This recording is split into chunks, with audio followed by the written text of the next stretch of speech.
Dreamers, આજે આપણે કોષ એ જીવનનો એકમ એના થર્ડ લેક્ચર ઉપર આગળ વધશું.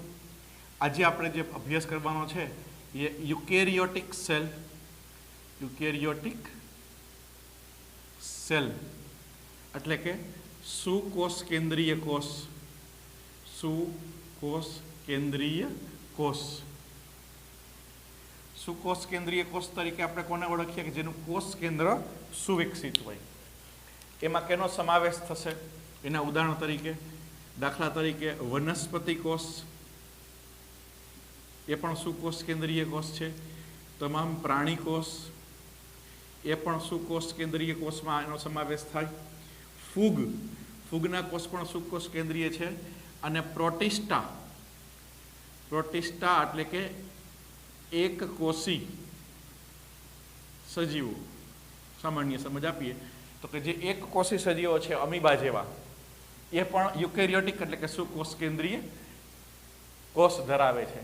તો વનસ્પતિ કોષ, પ્રાણી કોષ, ફૂગ અને પ્રોટિસ્ટા જે એક કોષી અને સુવિકસિત કોષ કેન્દ્ર ધરાવે છે, એ બધાનો સમાવેશ યુકેરિયોટિક સેલ એટલે કે સુકોષ કેન્દ્રીય કોષમાં થાય છે. આપણે વનસ્પતિ અને પ્રાણી કોષ એની આકૃતિ દ્વારા એ જે કોષની રચના છે એને સમજવા માટે આપણે પ્રયત્ન કરીએ.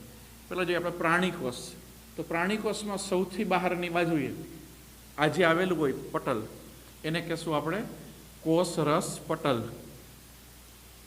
આને આપણે નામ આપશું કોષ રસ પટલ. કોષ દિવાલનો આમાં અભાવ હોય, કોષ દિવાલ હોતી નથી. વનસ્પતિ કોષની વાત કરીએ તો વનસ્પતિ કોષમાં સૌથી બહારની બાજુએ સેલ્યુલોઝની બનેલી કોષ દિવાલ આવેલી હોય. આ જે છે એને આપણે નામ આપશું કોષ દિવાલ.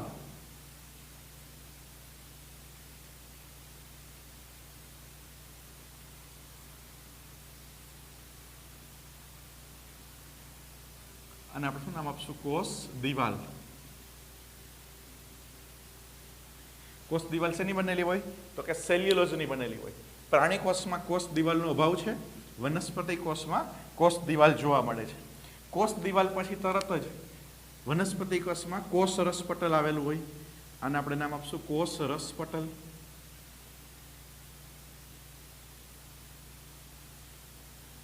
આ કોષ રસ પટલ છે.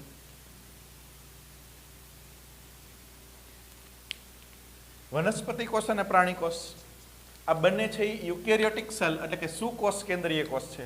અને સુકોષ કેન્દ્રીય કોષ એનું કોષ કેન્દ્ર કેવું હોય? સુવિકસિત. એટલે કોષ કેન્દ્રની ફરતે આવી બેવડી પટલમય રચના, જેને આપણે નામ આપશું કોષ કેન્દ્ર પટલ. આને કહેવાય કોષ કેન્દ્ર પટલ. કોષ કેન્દ્રિકા, આ કોષ કેન્દ્રિકા, આને નામ આપ્યું આપણે કોષ કેન્દ્ર પટલ. અને એની વચ્ચે જે છે એને કહેવાય કોષ કેન્દ્રિકા. વનસ્પતિ કોષ પણ સુકોષ કેન્દ્રીય છે, એટલે એમાં પણ આવું બેવડી પટલમય રચના ધરાવતું કોષ કેન્દ્ર પટલ. અને આપણે નામ આપશું કોષ કેન્દ્ર પટલ. અને કોષ કેન્દ્રિકા, આ કોષ કેન્દ્રિકા. રંગસૂત્ર દ્રવ્ય તરીકે એમાં શું આવેલું હોય? આમાં રંગસૂત્ર દ્રવ્ય તરીકે ડીએનએ અને હિસ્ટોન પ્રોટીન આવેલું હોય. રંગસૂત્ર દ્રવ્ય છે. રંગસૂત્ર દ્રવ્ય ડીએનએ અને હિસ્ટોન પ્રોટીન, અન્ય પ્રોટીન પણ હોય.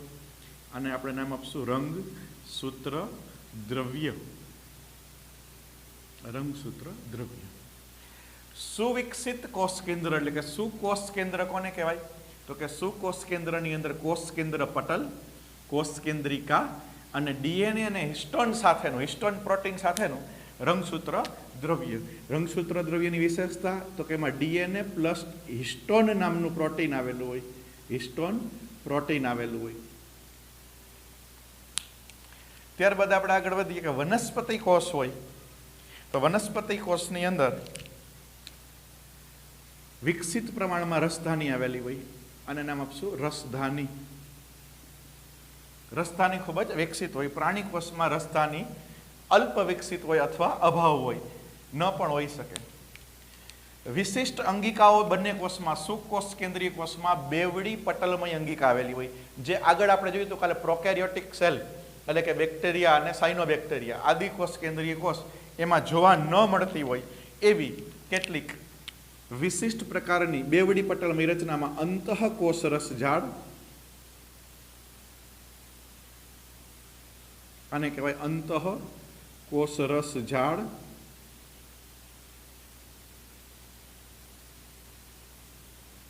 અંતઃકોષરસ ઝાડ કોષ કેન્દ્ર પટલમાંથી શરૂઆત થઈ અને કોષના વિવિધ ભાગ તરફ વિકસિત આવી નલિકામય રચના એને અંતઃકોષરસ ઝાડ તરીકે ઓળખશું.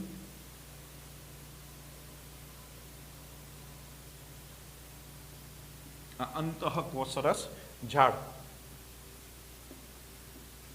અંતઃકોષરસ ઝાડ જેને એન્ડોપ્લાઝમિક રેટિક્યુલમ એટલે ER તરીકે ઓળખવામાં આવે છે. અંતઃકોષરસ ઝાડ. આ અંતઃકોષરસ ઝાડ છે એની સપાટી ઉપર રિબોઝોમ નામની અંગિકા આવેલી હોય. આ એક જ અંગિકા એવી છે કે જે આદિકોષ કેન્દ્રીયમાં પણ હોય, સુકોષ કેન્દ્રીયમાં પણ હોય. આ અંગિકાનું નામ છે રિબોઝોમ.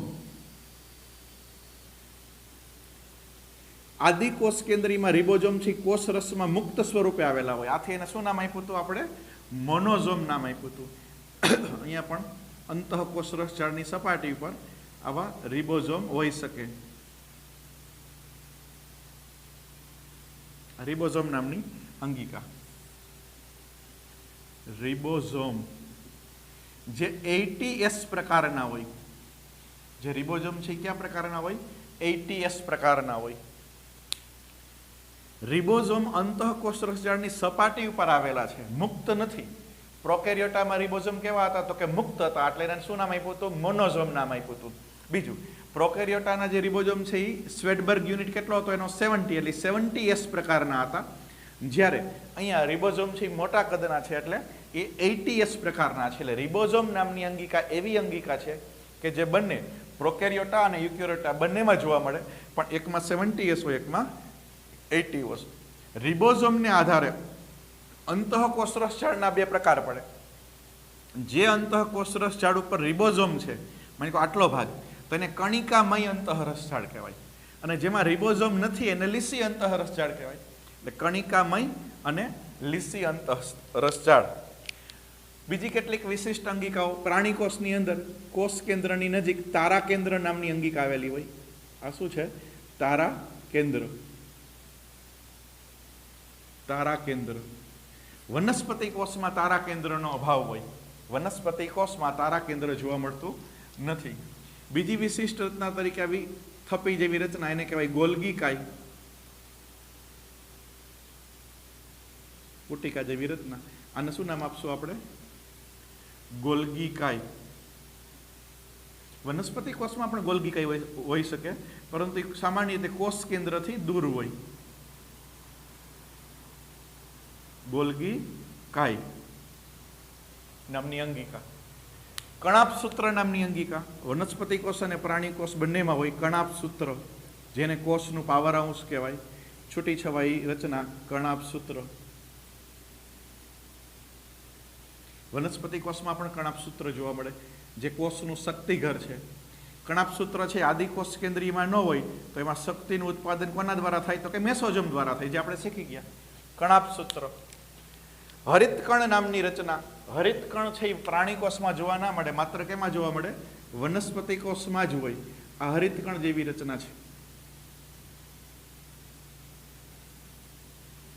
હરિતકણ માત્ર શેમાં જોવા મળશે? પ્રાણી કોષમાં. કણાભસૂત્ર કેમાં જોવા મળશે? વનસ્પતિ કોષ, પ્રાણી કોષ બંનેમાં. કણાભસૂત્ર બંનેમાં જોવા મળે.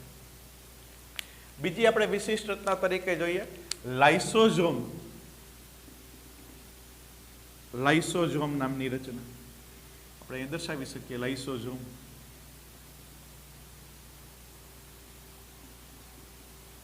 લાઇસોઝોમ નામની રચના, જે વનસ્પતિ કોષ, પ્રાણી કોષ બંનેમાં જોઈ શકાય. લાઇસોઝોમ. પેરોક્સિઝોમ નામની રચના, એ પણ વનસ્પતિ કોષ, પ્રાણી કોષમાં બેયમાં હોઈ શકે. આને કહેવાય પેરોક્સિઝોમ,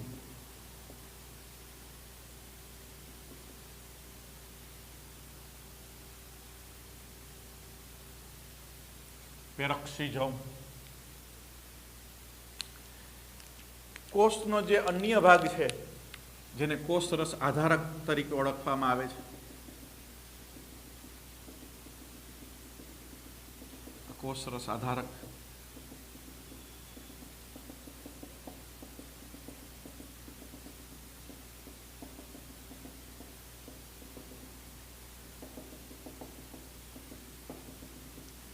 મિત્રો અહીંયા જે આકૃતિ દોરેલી છે એ તમે 9મા ધોરણમાં પણ શીખી ગયા છો, વનસ્પતિ કોષ અને પ્રાણી કોષ. પણ અલગ શું છે, એટલે કે આપણે શું અલગ શીખવાનું છે? 9મા ધોરણમાં તમે આ જ વસ્તુ શીખાતા પણ કોન્સેપ્ટ ક્લિયર નહોતા કરેલા, એ વસ્તુ મારે તમને શીખવાડવાની છે. દાખલા તરીકે આ વનસ્પતિ કોષ છે. તમને પ્રશ્ન પૂછવામાં આવે કે વનસ્પતિ કોષનો આકાર કેવો હોય, તો કે ષટકોણ આકારનો હોય. ખોટી વાત. આપણે કોષના આકાર વિશે વાત કરી હતી. કોષ અનેક આકારના હોય, રિબિન આકારના હોય, ડમ્બેલ્સ આકારના હોય, ગોળ હોય, લંબગોળ હોય. એટલે આને જ ધ્યાનમાં રાખવું એવું જરૂરી નથી. અચ્છા, આ હરિતકણ નામની અંગિકા એક્સક્લુઝિવ ખાલી વનસ્પતિ કોષમાં જ છે, પ્રાણી કોષમાં નથી. માની લ્યો કે તમને પરીક્ષામાં એવો પ્રશ્ન પૂછાય કે વનસ્પતિ કોષની આકૃતિ દોરો. શબ્દ સાંભળજો, વનસ્પતિ કોષની, અને તમે એમાં હરિતકણ નથી દર્શાવ્યું, એટલે હરિતકણ નથી અને વનસ્પતિ કોષ દર્શાવો તો એ સાચું કહેવાય? તો તમે કહેશો ખોટું કહેવાય. વનસ્પતિ કોષમાં હરિતકણ હોવું જ જોઈએ. ખોટી વાત. મૂળ, વનસ્પતિના જે મૂળ છે એ વનસ્પતિના જ મૂળ છે, એટલે વનસ્પતિ કોષ જ કહેવાય. તો મૂળના કોષમાં હરિતકણ હોતું નથી. વનસ્પતિના મૂળના કોષોમાં હરિતકણ હોતું નથી. તો તમે મૂળનો છેદ લ્યો, વનસ્પતિના મૂળના કોષનું અવલોકન કરો, તેમાં હરિતકણ ના હોય. મનુષ્યના શુક્રકોષની અંદર અંતઃકોષરસ જાળ કે આવી વિવિધ અંગિકાઓ હોતી નથી. તો એવું નથી કે દરેક વનસ્પતિ કોષમાં આ બધી જ અંગિકા હોય, એવું નથી કે દરેક પ્રાણી કોષમાં આ બધી જ અંગિકા હોય, એવું નથી. આ આકૃતિ છે એ પેલા તો વનસ્પતિ કોષ અને પ્રાણી કોષની છે જ નહીં. વનસ્પતિ કોષ અને પ્રાણી કોષની આકૃતિ જ નથી. તમે 9માં શીખાવો તો ખોટી વાત છે. આ આકૃતિ છે લાક્ષણિક વનસ્પતિ કોષની, અને આ આકૃતિ છે એ લાક્ષણિક પ્રાણી કોષની. લાક્ષણિક એટલે શું? કે ભાઈ વનસ્પતિ કોષ હોય તેમાં પર્ણના કોષો હોય, મૂળના કોષો હોય, બાવળના કોષો હોય, આંબાના કોષો હોય, આંબલીના કોષો હોય, મહેંદીના કોષો હોય, બધી વનસ્પતિ જ કહેવાય. લીલના કોષો હોય. તો એ બધી જ વનસ્પતિના કોષો, એમાં મૂળના પ્રકારના, પર્ણના, બધા અલગ અલગ પ્રકારના કોષો છે. બધાની લાક્ષણિકતા અલગ અલગ છે. પણ એ બધાનું મિક્સ કરી અને એક આદર્શ કોષ બનાવ્યો આપણે. કે વનસ્પતિમાં આટલું હોઈ શકે, હોય જ એવું જરૂરી નથી. આ દરેક અંગિકા છે એ એના કાર્યને આધારે હોય. જો પર્ણમાં પ્રકાશ સંશ્લેષણનું કાર્ય થાય તો પર્ણના કોષોમાં હરિતકણ હોય. મૂળ દ્વારા પ્રકાશ સંશ્લેષણ ન થાય તો મૂળમાં હરિતકણ ન હોય. તો જે અંગિકાનું જ્યાં કાર્ય હોય, શરીરના જે કોષમાં પ્રોટીન ના બનતું હોય ત્યાં રિબોઝોમ ના હોય, કારણ કે રિબોઝોમ છે એનું કાર્ય પ્રોટીન બનાવવાનું છે. તો એવું નથી કે દરેક પ્રાણી કોષમાં આ હોય જ, એવું નથી કે દરેક વનસ્પતિ કોષમાં આ હોય જ. આ આપણે અભ્યાસને અર્થે લાક્ષણિક કોષની રચના છે. તો લાક્ષણિક શબ્દને સમજવા પ્રયત્ન કરવાનો. એવું મનમાં ઠસાવી લેવાનું નથી કે વનસ્પતિ કોષ હોય એટલે હરિતકણ હોય જ, પ્રાણી કોષ હોય એટલે તારા કેન્દ્ર હોય જ, એવું માનવાને કોઈ કારણ નથી. લાક્ષણિક શબ્દ આપણે કહીએ ને કે ભાઈ લાક્ષણિક પુરુષ, કે જેમાં બધા જ લક્ષણો હોય, 32 લક્ષણો પુરુષ, એમાં બધા જ સંસ્કારો હોય, એવું ના હોય. એક બે અપવાદ પણ હોઈ શકે. બધા જ લક્ષણોવાળી વ્યક્તિ કોઈ હોય જ નહીં, કંઈક ને કંઈક એમાં એબ હોઈ શકે. એમ આ લાક્ષણિક પ્રાણી કોષ, લાક્ષણિક વનસ્પતિ કોષ છે. આગળ લાક્ષણિક શબ્દ તમે ના મૂકો અને ખાલી પ્રાણી કોષ અને ખાલી વનસ્પતિ કોષ તરીકે એને ઓળખો તો એ એક ખોટી માન્યતા કહેવાય. હવે લાક્ષણિક પ્રાણી કોષ અને લાક્ષણિક વનસ્પતિ કોષ છે એની આપણે તુલના કરીએ, તફાવત કરીએ, તો તફાવતના મુખ્ય મુદ્દાની અંદર શું થશે કે લાક્ષણિક પ્રાણી કોષમાં, લાક્ષણિક શબ્દ અગત્યનો છે મિત્રો, લાક્ષણિક પ્રાણી કોષમાં તારા કેન્દ્ર હોય, લાક્ષણિક વનસ્પતિ કોષમાં તારા કેન્દ્ર જોવા મળતું નથી. બીજો તફાવત, લાક્ષણિક વનસ્પતિ કોષમાં હરિતકણ હોય, લાક્ષણિક પ્રાણી કોષમાં હરિતકણ હોતું નથી. ત્રીજો તફાવત, રસધાની વિકસિત હોય, આમાં રસધાની નહિવત હોય. ના હોય પણ શકે અથવા તો નહીવત હોય અથવા તો ના હોય. કોષ દિવાલ લાક્ષણિક વનસ્પતિ કોષમાં જોવા મળે છે, આમાં કોષ દિવાલ જોવા મળતી નથી. તો તફાવતના મુદ્દા કોષ દિવાલ વનસ્પતિ કોષ એટલે કે લાક્ષણિક વનસ્પતિ કોષમાં છે, આમાં નથી. તારા કેન્દ્ર લાક્ષણિક પ્રાણી કોષમાં છે, આમાં નથી. હરિતકણ લાક્ષણિક વનસ્પતિ કોષમાં છે, આમાં નથી. અને રસધાની એ લાક્ષણિક વનસ્પતિ કોષમાં વિકસિત અને મોટી હોય, આમાં નથી. આ મુખ્ય 4 મુદ્દા 1, 2, 3 અને 4. વધારે કેવું હોય તો ગોલ્ગી કાય કોષ કેન્દ્રની નજીક છે, અહીંયા કોષ કેન્દ્રથી દૂર છે. ગોલ્ગી કાયનું સ્થાન કોષ કેન્દ્રની નજીક, કોષ કેન્દ્રથી દૂર. એને પણ તમે તફાવતના મુદ્દા તરીકે લઈ શકો. કેટલાક કોષો છે એ રસાંકુરો દર્શાવે, કેટલાક પ્રાણી કોષો છે એવા રસાંકુરો દર્શાવે. બધામાં ન હોય, અમુકમાં હોઈ શકે. આને કહેવાય રસાંકુરો, જે શોષણની ક્રિયા સાથે સંકળાયેલા છે. કેટલાકમાં આવી કોથળી જેવી રચના હોય, એને કહેવાય પિનોસાઇટિક કોથળી. એના વિશે આપણે આગળ અભ્યાસ કરશું, એટલે અત્યારે ડિટેલમાં નથી કહેતો, પણ એને આપણે પિનોસાઇટિક કોથળી તરીકે ઓળખી શકીએ. તો આપણે લાક્ષણિક વનસ્પતિ કોષ અને લાક્ષણિક પ્રાણી કોષ એટલે કે જે યુકેરિયોટિક સેલ એટલે કે સુકોષ કેન્દ્ર, આપણે કોષ કેન્દ્રને જોવાનું છે કે જેનું કોષ કેન્દ્ર સુવિકસિત છે, એનું પ્રતિનિધિત્વ કરે છે, એના વિશે માહિતી મેળવી. હવે આપણે કોષની કેટલીક જે રચના છે, આ કોષીય રચના, એના વિશે હું તમને કહું કે જે કોષના મુખ્ય 2 ભાગ પડે. કોષના, હું એક આકૃતિ કાઢી નાખું એટલે બાજુમાં આપણે લખી શકીએ, બરાબર. અત્યારે આપણે આ વસ્તુ કાઢી નાખીએ છીએ, પ્રાણી કોષની આકૃતિ રહેવા દઉં છું જેથી કરીને તમે એમાં જોઈ શકો. કોષના આપણે 2 ભાગ પાડી શકીએ. કોષ એને આપણે 2 ભાગમાં વહેંચી શકીએ. જીવંત દ્રવ્ય, જીવંત દ્રવ્યો અને નિર્જીવ દ્રવ્યો. કોષના 2 ભાગમાં વહેંચી શકાય, જીવંત દ્રવ્યો, નિર્જીવ દ્રવ્યો. જીવંત દ્રવ્ય જે છે એને આપણે નામ આપશું અહીંયા પ્રોટોપ્લાઝમ. શું નામ આપશું? પ્રોટોપ્લાઝમ. અને નિર્જીવ દ્રવ્યને નામ આપશું ડ્યુટોપ્લાઝમ. નિર્જીવ દ્રવ્યને નામ આપશું ડ્યુટોપ્લાઝમ. ડ્યુટોપ્લાઝમ એટલે કે નિર્જીવ દ્રવ્ય છે, એમાં કેનો સમાવેશ થશે? તો કે એમાં સમાવેશ થાય કોષ દિવાલ. કોષ દિવાલ એ કોષનો નિર્જીવ ભાગ છે. રસધાની એ કોષનો નિર્જીવ ભાગ છે. ઉત્સર્ગ દ્રવ્ય એ નિર્જીવ ભાગ છે. અને પોષક દ્રવ્ય એ નિર્જીવ ભાગ છે. આ ડ્યુટોપ્લાઝમની અંદર કોષ દિવાલ, રસધાની, ઉત્સર્ગ દ્રવ્ય અને પોષક દ્રવ્ય જે કોષના નિર્જીવ ભાગ છે. જે પ્રોટોપ્લાઝમ એટલે કે જીવંત દ્રવ્ય છે એના તમે 2 ભાગ પાડી શકો, કોષ રસ અને કોષ કેન્દ્ર. કોષ કેન્દ્ર. પ્રોટોપ્લાઝમને કહેવાય, અહીંયા આપણે પ્રોટોપ્લાઝમ એટલે એને નામ આપશું જીવરસ. અને શું નામ આપશું? જીવરસ. એને જીવરસ કહેવાય પ્રોટોપ્લાઝમ. કોષ રસ એટલે એનું નામ આપશે આપણે સાઇટોપ્લાઝમ. જીવરસ એટલે પ્રોટોપ્લાઝમ, કોષ રસ એટલે સાઇટોપ્લાઝમ. કોષ કેન્દ્ર એટલે ન્યુક્લિયસ. કોષ રસના આપણે ફરીથી 2 ભાગમાં વહેંચી શકાય. કોષ રસને કોષ રસ આધારક, જેને કહેવાય સાઇટોસોલ, સાઇટોસોલ. અને કોષીય અંગિકા, કોષીય અંગિકા, વિવિધ અંગિકાઓ એ. હવે જુઓ, આ આખો કોષ છે, એ કોષના આપણે 2 ભાગ પડ્યા, જીવંત દ્રવ્ય, નિર્જીવ દ્રવ્ય. વનસ્પતિ કોષ હોય તો કોષ દિવાલ, રસધાની, આમાં જે કંઈ ઉત્સર્ગ દ્રવ્ય છે અને પોષક દ્રવ્ય છે, ગ્લુકોઝ, એમિનો એસિડ વગેરે, તો એ બધા નિર્જીવ દ્રવ્ય કહેવાય. કોષનો જીવંત ભાગ એટલે આખો ભાગ આના સિવાયનો, એને આપણે નામ આપ્યું જીવરસ, જેની શોધ પરકિંજે કરી હતી, અથવા તો પ્રોટોપ્લાઝમ. જીવરસના આપણે 2 ભાગ પડ્યા, કોષ કેન્દ્ર અને કોષ રસ. તો આ કોષ કેન્દ્ર છે અને બાકીનો ભાગ છે એ કોષ રસ. એટલે કોષમાં કોષ કેન્દ્ર સિવાયના ભાગને કોષ રસ કહેવાય. કોષ કેન્દ્ર કાઢી નાખું તો બાકી જે વધ્યું એને શું કહેવાય? કોષ રસ, સાઇટોપ્લાઝમ. એટલે જીવરસમાં કોષ કેન્દ્રનો સમાવેશ થાય, કોષ રસમાં કોષ કેન્દ્રનો સમાવેશ ના થાય. મિત્રો, 9મા ધોરણ સુધી તમે ઘણી વખત જીવરસ અને કોષ રસને સમાનાર્થી શબ્દ ગણતા હોય, તો જીવરસ અને કોષ રસ સમાનાર્થી શબ્દ નથી. જીવરસમાં કોષ કેન્દ્રનો સમાવેશ થાય કોષ રસ એમાં કોષ કેન્દ્રનો સમાવેશ નથી થતો.